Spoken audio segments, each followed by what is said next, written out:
आता news top 9 मध्ये आपल्या सगळ्यांचे स्वागत। सुरुवातीलाच आपण पाहूयात सत्ता स्थापनेच्या हालचाली। वर्षा निवासस्थानी देवेंद्र फडणवीस एकनाथ शिंदे यांच्यामध्ये बैठक। दिल्लीमधील बैठकीनंतर शिंदे फडणवीसांमध्ये ही पहिलीच भेट, बंद दाराआड चर्चा। भाजपचा गटनेता ठरू द्या मग चर्चा, आम्ही गृह खात्यावरचा दावा सोडलेला नाही। शिंदेंच्या शिवसेनेचे प्रवक्ते किरण पावसकर यांचं वक्तव्य, घोडं कुठेतरी अडलेलं नाही, रुजवे फुगवे नाहीत असंही केलं स्पष्ट। फडणवीस दाखल होण्याआधी वर्षा बंगल्यावर एकनाथ शिंदे, उदय सामंत आणि गिरीश महाजन यांच्यामध्ये अँटी चेंबरमध्ये बंद दाराआड अर्धा तास चर्चा। संभाव्य खाते वाटपावर चर्चा झाल्याची सूत्रांची माहिती। विश्रांतीनंतर काळजीवाहू मुख्यमंत्री एकनाथ शिंदे यांच्या वर्षा निवासस्थानी बैठकांचा सपाटा।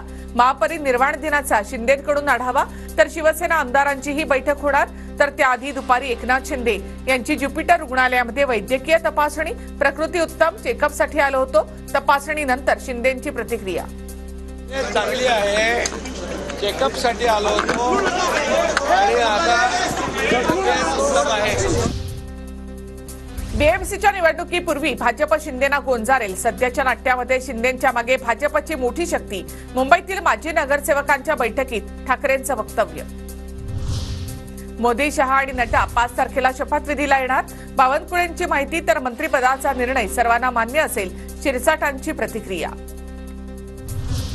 5 डिसेंबरला मुख्यमंत्र्यांसह 22 ते 24 मंत्र्यांचा शपथविधी होणार। भाजपाकडून फडणवीस, बावनकुळे, पंकजा मुंडे, शेलार, तर शिंदे गटाकडून एकनाथ शिंदे, केसरकर, सामंत शपथ घेणार, सूत्रांची माहिती। महायुतीच्या शपथविधी सोहळ्याचे ठाकरे बंधूंना देखील निमंत्रण दिलं जाणार, तर शरद पवारांसह महाविकास आघाडीतील प्रमुख नेत्यांना निमंत्रण मिळणार। भाजपनं आम्हाला गृह खातं द्यावं, शिरसाटांची मागणी। गृह खातं देण्यासाठी भाजप आडेवेडे घेणार नाही असंही वक्तव्य। परिस्थिती नक्कीच जटिल, आमचे सगळे निर्णय एकनाथ शिंदे घेतील, संजय शिरसाट यांची प्रतिक्रिया।